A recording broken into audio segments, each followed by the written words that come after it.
Alright, what's going on, guys? Welcome back to Arma 3. Today we are going to take a little bit of a closer look at the new and upcoming Livonia map for the new and upcoming Arma 3 Contact DLC. If you want to know more about the Contact DLC, I highly recommend checking out the video I'll link in the description, in which I go over the new weapons, the factions, the vehicles, basically anything that we now know about the Contact DLC. With that being said, let's take a closer look at the new map. So the map is a 163 square kilometer map, and it takes place, as far as I know, somewhere between northern Poland and the southern parts of the Baltic states.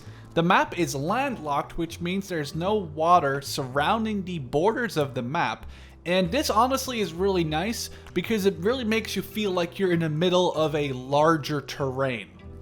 163 square kilometers isn't really useful information unless you have something to compare it to, and I've got two comparisons for you. First up is Chernaris from Arma 2, which is 225 square kilometers, and second up is Altis from, well, Arma 3, which is 270 square kilometers. Now, I don't want to talk about Chernaris in this map because I feel like they have a lot of similarities in the terrain and the way that they're built, but between Altis and Livonia, there's 100 square kilometers that Altis is larger than Livonia.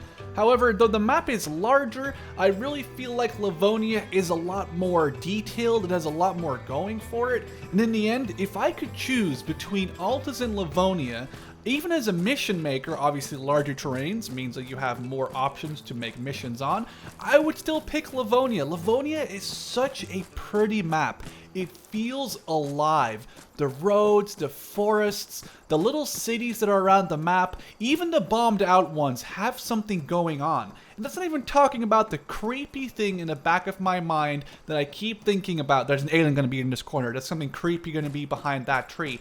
The map feels absolutely so much more alive than Altis. In this video, I'm going to try and showcase that to you in one way or another. So next up, I've just assembled some of my favorite footage from the last hours of recording I've done on Livonia, driving and walking around. And I think these really showcase the differences in terrain, the differences in sound design at night versus that day, and just in general the overall feel of the map, specifically a little bit away from the cities and villages and more going towards the wilderness down south.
So I ended up keeping this video relatively short for two reasons. Reason one is that, well, it's kind of hard to showcase an entire terrain, especially when they're getting into the hundreds of square kilometers.